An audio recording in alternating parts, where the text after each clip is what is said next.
Olá, no ar mais uma edição do nosso Sala de Entrevistas. Muito bom contar com a sua audiência, com o prestígio da sua sintonia. Estamos aqui mais uma vez para tratar de um assunto que com certeza vai chamar a sua atenção. E mais uma vez hoje vamos falar sobre as coisas do reino.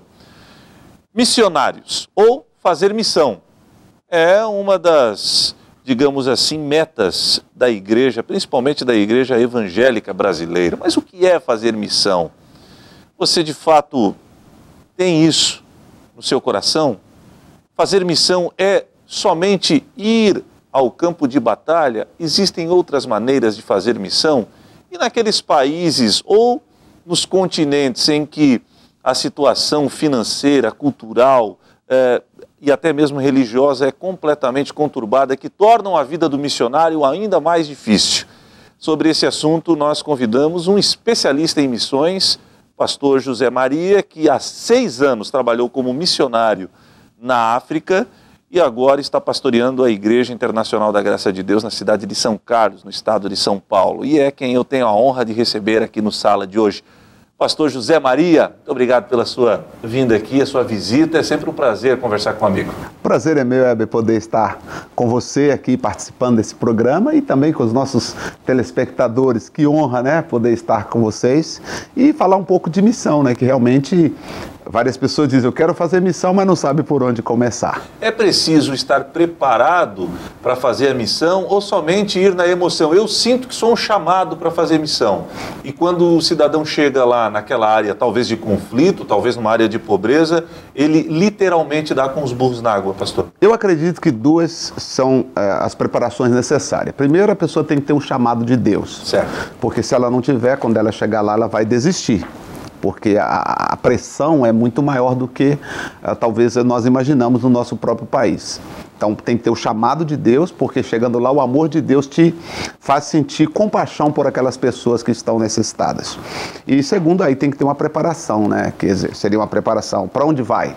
Vou para a África do Sul. Então você precisa, nós brasileiros precisaríamos necessariamente saber falar o inglês, né? Ou, eu vou para Moçambique, onde fala um pouco de português. Aliás, fala português, embora português não seja a língua oficial, eles têm mais 26 dialetos. É muito. Né? Então, ou Angola, enfim, a pessoa precisa saber para onde está indo. E precisa se preparar, ou vai para um outro país, quando fala francês, por exemplo, então ela precisa se preparar para chegar lá, saber realmente comunicar com as pessoas. Foi a grande dificuldade que eu encontrei quando eu cheguei na África. Então eu aprendi que o chamado é de Deus, mas a preparação é nossa. Nós temos que nos preparar para isso. Um amigo meu foi missionário há alguns anos na Alemanha. O nome dele é pastor Almiro. Sim. Um senhor de muita sabedoria e me ajudou muito nessa caminhada do evangelho. Sim. E ele, apesar de toda a bagagem dele como pastor, ele disse que a primeira situação que ele enfrentou quando chegou na Alemanha foi o choque cultural. Sim. Porque um membro da igreja dele acabou falecendo, ele realizou o velório, e o primeiro choque cultural, depois do velório ele foi convidado para ir à casa da viúva, que ela serve um jantar. Um jantar. Um jantar. E os crentes tomando chopp. Né? Ele, como um bom pastor aqui no Brasil, geralmente as igrejas orientam a abstinência do álcool, né? E ele se sentiu chocado com aquilo, mas ele precisou de sabedoria para contornar aquela situação, para explicar, para orientar os irmãos crentes em Jesus lá na Alemanha. O senhor também sentiu esse choque cultural quando chegou na África? O senhor ficou na África do Sul, né? Na África do Sul, Por exemplo, falando desse choque aí em relação ao velório, por exemplo, a pessoa morre na África do Sul, demora até 3 meses para enterrar. Como assim? O velório? O velório dura até 3 meses. 90 dias? 90 dias. O corpo fica no local, né, no necrotério, né? Certo. E a pessoa festejando em casa, comendo, jantar, tem vigília na igreja. Então demora até 3 meses para enterrar. E no dia que enterra, e só enterra no sábado, principalmente os negros, aliás, os sepultamentos na África do Sul só acontece ao sábado. Só pode acontecer no sábado. Só acontece no sábado e quase todos eles, antes de enterrar, quer passar numa igreja para receber as orações e fazer uma oração ali no caso, dependendo da igreja, pelo morto, né? No caso nós, a igreja cristã, fazer uma oração pela família e etc. Né? Então todos passam pela igreja e só enterra no sábado e demora até 3 meses para enterrar. Foi um choque. Foi um choque. Eu lembro que uma moça chegou e falou, ora porque minha avó morreu. Eu falei, poxa, a gente pode visitá-la, quando é que vai ser o enterro? Ela falou, daqui uns 3 meses, eu nem sei ainda. Foi o primeiro choque, eu falei, como assim? Aí o rapaz me explicou, não, pastor, que nós temos uma cultura, quase todos eles, mesmo não tendo com que sobreviver, mas eles lutam para pelo menos pagar uma taxa, um plano funeral, para quando eles morrer, pelo menos ter um enterro digno. E como é que o senhor lidou com essa situação? Então, a gente acaba aceitando, né? Convivendo com isso e adequando a cultura da pessoa, porque não tem como a gente mudar isso, né? Não tem como a gente adaptar a cultura brasileira num país onde a cultura deles é isso. Então, não tem como chegar e falar, não, morreu, vamos enterrar. Quer dizer, você acaba aceitando, né, a cultura da pessoa e orientando em cima disso. Então, vamos, que precisar, pode contar com a gente, estamos à disposição no dia que quiser fazer um culto, e geralmente eles chamam o pastor em casa, o pastor vai na casa, faz uma oração, e no dia de enterrar passa com o corpo na igreja. Então, sábado a gente não tinha atividades na igreja, era livre para, caso tivesse velório, a igreja estava disponível. Certo. Geralmente o brasileiro fica chateado quando um europeu, norte-americano, um asiático, enfim, acaba fazendo um questionamento aos brasileiros quando os conhecem. Cara, não tem perigo você estar andando no Brasil, uma onça te atacar, um jacaré te atacar? Isso é uma ignorância cultural, e a ignorância não da forma pejorativa, na verdadeira acepção da palavra. E geralmente quando se fala em África, nós brasileiros cometemos o mesmo erro. É elefante, é girafa e leão para tudo que é lado. E muita pobreza. O senhor ficou num país muito desenvolvido, que é a África do Sul. Para as pessoas que ainda não sabem, a África do Sul ela é tão desenvolvida ou mais desenvolvida que o nosso país, algumas cidades. Nós temos coisas na África do Sul que nós não temos no Brasil. Não temos aqui, é verdade. Nós temos, a África do Sul, por exemplo, tem alguns shoppings que são melhores do que alguns shoppings de São Paulo, para você ter uma ideia. As rodovias em algumas regiões são muito bem sinalizadas. Muito eu fiquei lá 6 anos, para você ter uma ideia, eu nunca bati num buraco. Pra ter uma ideia. Então não estou falando bobagem. Eu rodei 250 mil quilômetros em 6 anos. Uau! Então não estou falando bobagem. Nunca bati num buraco. Mas o senhor também conheceu o lado triste da África, o senhor estava me falando. O que o senhor viu lá e o que o senhor pode trazer de experiência para nós brasileiros? São 2 extremos, né? Quem tem, tem. Quem não tem, não tem. Então, quem tem mora na montanha, que geralmente é diferente do Brasil, né? Que o Brasil, o pessoal na comunidade mora no morro. Lá os ricos moram no morro e quem não tem mora na baixada, no lugar mais plano. E quem não tem, não tem. Na verdade, quem não tem sobrevive quase que do nada. Por exemplo, uma senhora um dia chegou e falou assim, pastor, tudo bem, o senhor orou por mim, eu estou abençoada, mas eu queria que o senhor me desse uma opinião. O que eu faço? Porque tem 3 dias que meus filhos não comem e eu não tenho o que dar para eles. Qual a orientação que o senhor me dá? Imagina, eu não tinha nada naquele momento. Eu falei, olha senhora, a senhora vai voltar amanhã aqui na comunidade onde a gente fazia o culto? Ela falou, eu posso voltar. Eu falei, então amanhã eu vou ver o que eu passo para ajudar a senhora. Eu fui, confesso que foi o que mais me chocou. Ir para casa sabendo que tinha uma mãe com 3 crianças que não tinham o que comer há 3 dias e eu não tinha condições de, naquele momento, suprir. Voltei no outro dia, dei para ela como se fosse R$10 hoje, por exemplo. Ela quase ajoelhou falando, pastor, isso aqui vou usar uns 30 dias ou mais. Imagina. Então, tipo assim, a pobreza é extrema, não tem emprego para quem não tem uma formação, entendeu? Então, é 2 extremos. Quem tem, tem. Quem não tem, não tem. E quem não tem, a carne deles é pé de galinha ou tripa de galinha, que cozinha e come o caldo, molhado com milho fubá branco, né? Faz tipo um angu nosso, molha no caldo e deixa para esquentar, para quantas vezes puder esquentar ali os pedaços de pé de galinha ou tripa para poder sobreviver alguns dias. E como é que o senhor fez para pregar o evangelho que liberta, que cura, que prospera também, de um Jesus Cristo que multiplicou o pão e o peixe, meio a tanta miséria? Primeira coisa, eu entrei com a mensagem que a gente entendeu que Romanos 12 diz assim, não conformeis com esse mundo, mas transformai-vos pela renovação do vosso entendimento, para que possais experimentar qual é a boa e agradável e perfeita vontade de Deus. Então entendemos que, para que haja uma mudança na vida de qualquer pessoa, primeiro ela tem que renovar a mente. Então a nossa mensagem era uma mensagem motivacional para motivar as pessoas, levando-as a crer que Deus tem uma vida melhor para elas. Só que, é claro, num país que sofreu com apartheid, como você sabe, né, durante segregação racial, é muito difícil você entrar e dizer, mas você tem um valor. A pessoa vai dizer, como? Com que valor eu tenho? Eu não tenho emprego, eu não tenho um diploma, um certificado do terceiro ano, eu não consigo ir para a faculdade é só para os brancos. Como eu tenho valor? De que eu não consigo emprego? Então, fazer esse trabalho para que a pessoa entenda que ela tem um valor, que ela tem capacidade, realmente é um trabalho lento, mas nós conseguimos ajudar algumas pessoas nesse sentido, mudando a forma de pensar. E os resultados, pastor, foram visíveis? O senhor saiu contente, satisfeito com o que viu nesses 6 anos de África do Sul? Sim. Nós começamos o trabalho do zero. Ninguém conhecia a igreja, ninguém conhecia o missionário R.R. Soares. A gente levou o Show da Fé, colocamos o Show da Fé, inauguramos a igreja e 6 anos depois, a gente voltamos agora em fevereiro de 2016, deixamos uma igreja estabelecida com 800 membros. Uau! Firmes, que estão firmes até hoje servindo a Deus.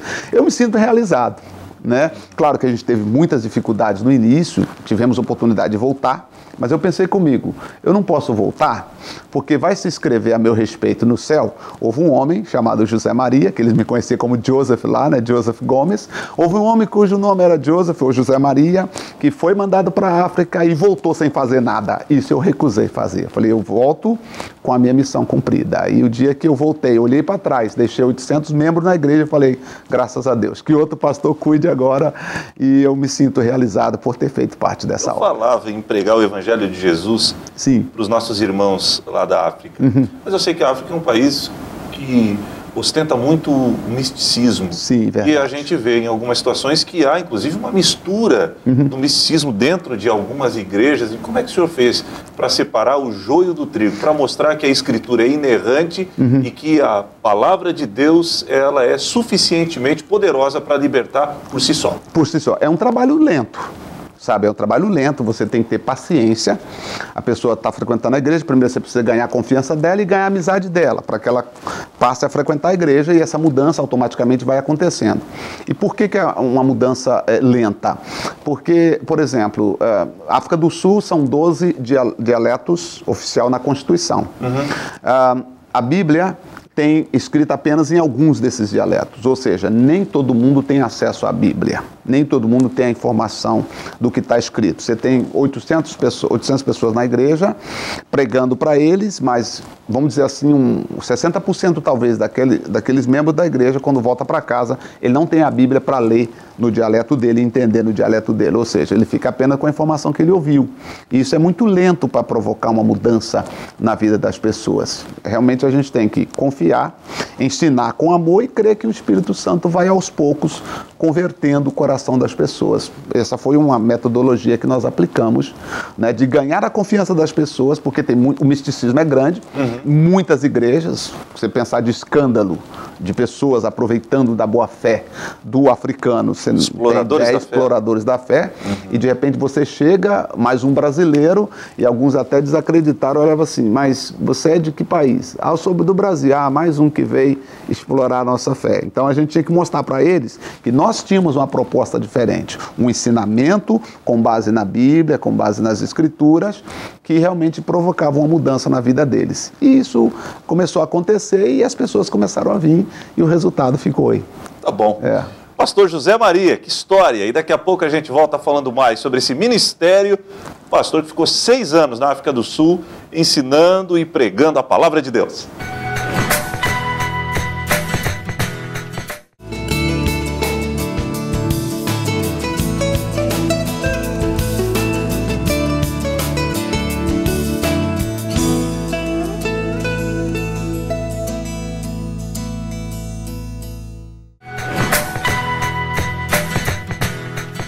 Estamos de volta com Sala de Entrevistas, hoje recebendo o pastor José Maria. Foi missionário na África por 6 anos e agora pastoreia a Igreja Internacional da Graça de Deus da cidade de São Carlos. O pastor norte-americano Paul Washer foi missionário no início do ministério dele na Cordilheira dos Andes do Peru. E eu, ouvindo ele pregar sobre fazer missões, teve uma situação que me chamou muita atenção.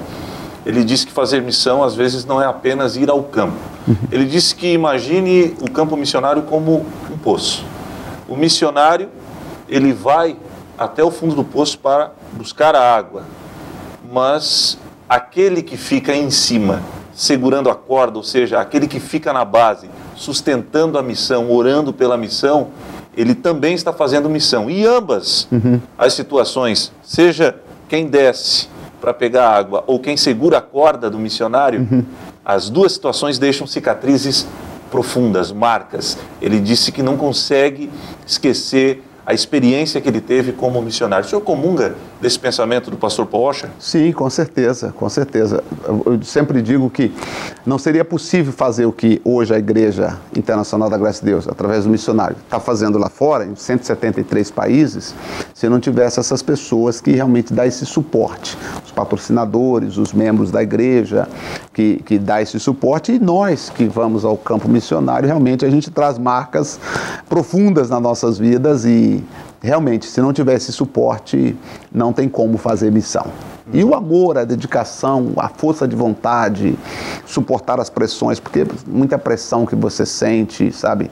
A cultura é diferente, e tem coisa que não adianta você bater de frente, porque você vai acabar perdendo, fazendo aquela pessoa não confiar em você. E quando ela não confia em você, ela acaba distanciando outras pessoas também. Então, realmente, essa é a ideia. Se não estiver disposto realmente a pagar um preço, não há como fazer missão. E aquele cidadão que fala, meu sonho é fazer missão na África, como o pastor Zé Maria. Sim. Mas ele não faz a missão em casa. O vizinho não ouviu falar de Jesus, nem mesmo seus familiares ouviram falar de Jesus. O que o senhor tem a dizer a essas pessoas? Então, as pessoas dizem isso, né? Eu quero ir para tal lugar, mas será que estamos fazendo onde estamos? Porque quando entendemos o que Jesus disse em Atos, capítulo 1, versículo 8, recebereis poder ao descer sobre vós o Espírito Santo e ser-me-eis testemunhas, tanto em Jerusalém. Jerusalém era a terra natal dos discípulos. A base. A base do QG. Veja que aí as pessoas, elas arrumam uma desculpa dizendo, não, mas Jesus falou que os profetas não têm honra na sua própria casa. Falou mesmo. Né? Jesus falou. Mas depois que o Espírito Santo desceu sobre os discípulos, porque os discípulos fizeram muito mais depois que Jesus morreu e ressuscitou, do que propriamente andando com Jesus. Quer dizer, a obra dos discípulos teve início realmente depois que Jesus ressuscitou. O ministério deu começou a eles, depois. Exatamente. Então, entendemos que depois que Jesus morreu e ressuscitou, Jesus disse, agora eu quero que vocês comecem da sua própria casa, ou seja, Jerusalém, Samaria e Judéia e até os confins da terra. Eu digo que não tem como a pessoa sair do Brasil para fazer missão em qualquer país, ainda que seja até país da Europa, né? Que tem uns que... Tem uns que quero fazer em Paris. Né? Deus está me mandando para fazer missão. Aonde? Eu tive um sonho, eu acho que vou para Paris. Quer dizer, para a África ninguém quer ir, né? Verdade. Ou lá para o Sudão, sei lá, para Malawi, que é um país Síria. muito pobre, né? Para outros lugares, Botsuana, um lugar que tem um índice de pessoas contaminadas pelo vírus da AIDS muito grande, enfim, para lá as pessoas não querem. Mas muitos desses não começam na própria casa. Eu acho que a gente só pode levar para fora a experiência que a gente está vivendo com Deus aqui. Eu até acredito que talvez se eu não tivesse tido uma experiência aqui no Brasil, desde 1992, na Igreja Internacional da Graça de Deus, talvez quando o missionário disse, eu vou te mandar para a África, se eu não tivesse experiência no Brasil de desbravar o estado de Mato Grosso, Rondônia, Acre, inauguramos Belém do Pará, passamos por Dourados, onde fui para lá cuidar da igreja e também da TV Dourados, que eu chamo que é a mãe da HIT, né? Em 2001. Então toda essa experiência nos deu uma habilidade para poder fazer o trabalho lá fora. Talvez se eu não tivesse passado por toda essa experiência, quando ele disse, vou te mandar para fora, talvez eu diria, missionário, eu acho que eu não estou preparado ainda. Porque não tem como você fazer missão lá fora se você não ganhar os seus próprios familiares, né? Trabalhar na sua própria a inscrição, pastor, o senhor tem filhos? Tenho uma filha de 19 anos. E ela foi junto? Fomos juntos. Como é que foi? Porque assim, o senhor é um pastor, por mais que o senhor sofra, o senhor já, como já disse, já foi com o pelo duro, como se diz no sul do Brasil, né? Já foi preparado.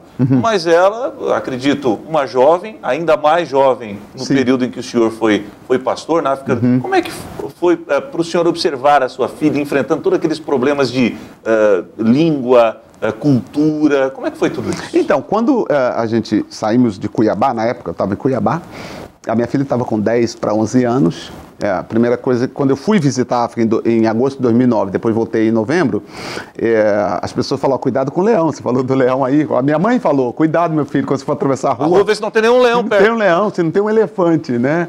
E eu realmente fui apreensivo. Eu falei, meu Deus, onde é que esse avião vai pousar lá? Como é que será? Onde é que tá a girafa? Né? Como é que vai ser? Quando eu cheguei lá, eu vi gente na rua, vi povo, falei, puxa vida, eu realmente quero vir para cá, porque eu sempre dizia, Deus, não me leva para onde não tem povo, porque senão eu morro. Porque o pastor tem que ganhar pessoas.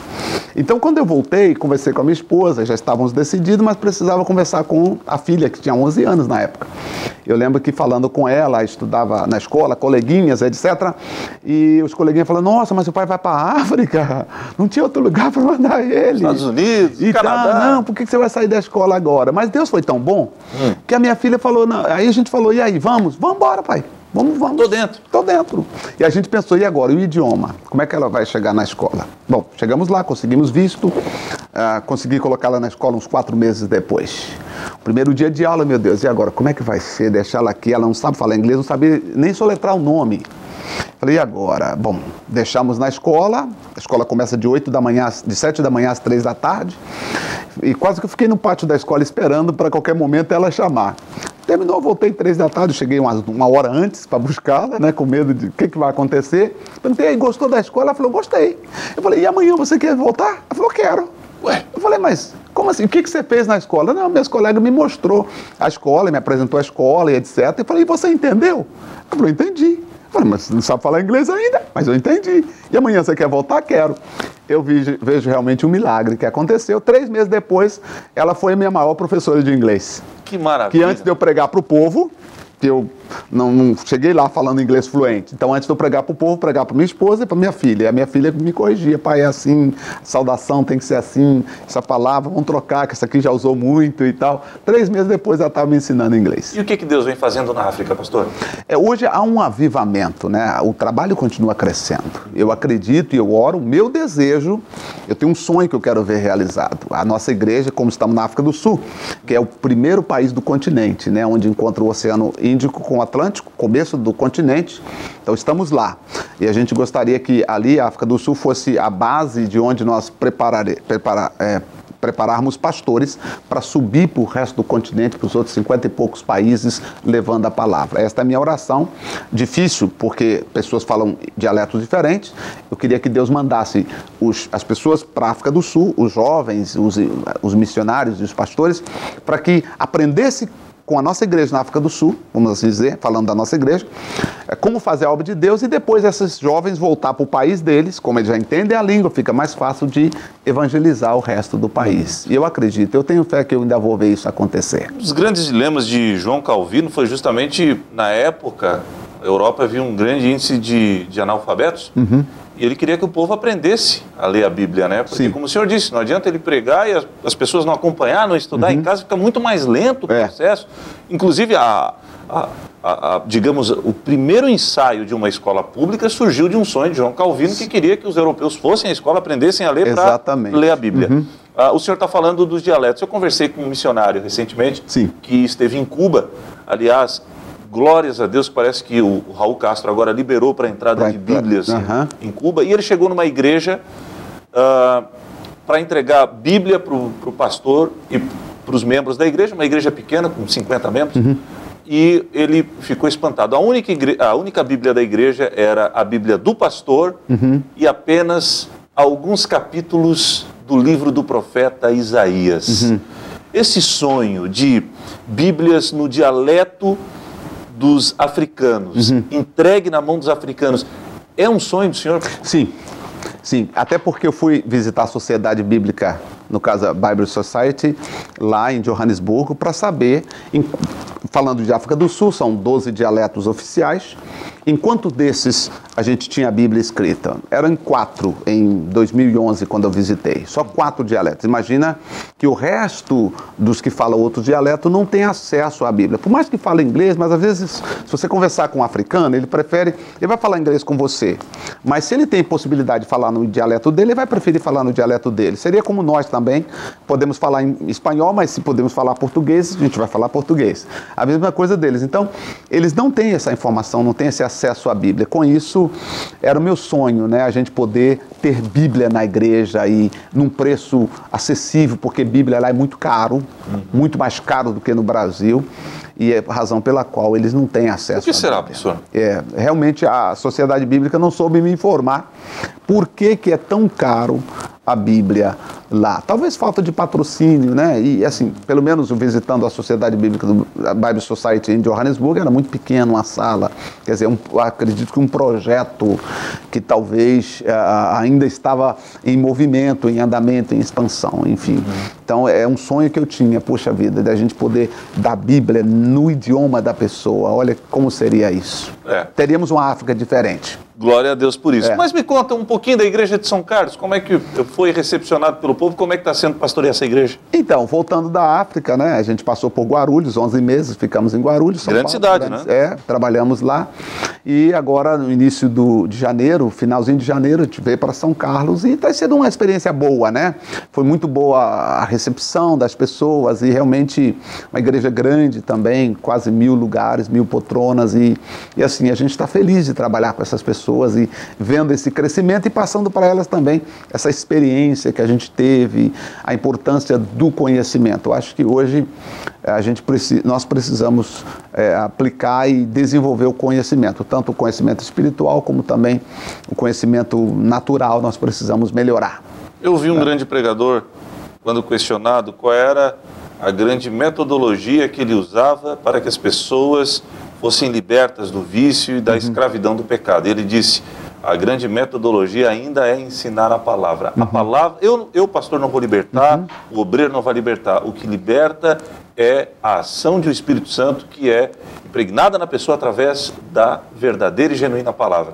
É isso, pastor? É isso. Uma vez terminei o culto, desci do altar meio chateado com Deus. Deus sabe disso que eu estou falando. Porque eu orei e não vi que a minha oração teve um acesso ao coração das pessoas. E eu desci indignado. Falei, Deus, eu fiz o meu melhor e as pessoas não receberam. Fiquei chateado. Deus sabe. Passado algumas semanas, Deus me deu a resposta. Essas pessoas não entenderam. Você precisa explicar mais. Umas 2 semanas depois veio a resposta. Então, a partir daí, eu passo a dedicar mais o ensino. E aí os resultados realmente são fantásticos. Ensino da palavra, é que Jesus falou, conhecereis a verdade e a verdade vos libertará. Essa foi a proposta também que nós levamos para a África, de um ensinamento, mostrar a diferença. Claro, ninguém consegue segurar quando se tem entendimento. Né? Pastor, que honra. Obrigado por ter vindo aqui. Eu que agradeço realmente a oportunidade de poder falar um pouquinho e quando a gente tiver a oportunidade a gente volta para mais um encontro e falar um pouco mais do que é fazer missão. Vou cobrar. Tá. Eu lembro que quando eu estava não é fácil. Eu lembro que um dia orando lá na África, no Brasil a gente falava, Deus pode me mandar para onde o Senhor quiser, me manda até para a África. Aí de repente eu fui e foi árduo. Um dia na África orando, eu falei, Deus, o Senhor pode mandar até para a Índia. Se o Senhor mandar eu vou. Aí depois cheguei no escritório e falei, Deus, eu estava brincando, tá? Mas é brincadeira, foi bom fazer missão, uma experiência maravilhosa. Realmente, se a pessoa tem o chamado, ela precisa orar a Deus e pedir a Deus a direção. Glória e a Deus. Se preparar, e Deus vai usá-la. E se Deus for na frente, não tudo há dá certo. porta não, que vai prevalecer. Não, eu sempre falo assim, eu acreditei na África quando ninguém acreditou. Amém. E deixamos o trabalho iniciado. Pastor, Deus abençoe o seu ministério. Muito obrigado. Amém. Sala de Entrevistas volta na semana que vem com um novo convidado. Um abraço, Deus abençoe a todos.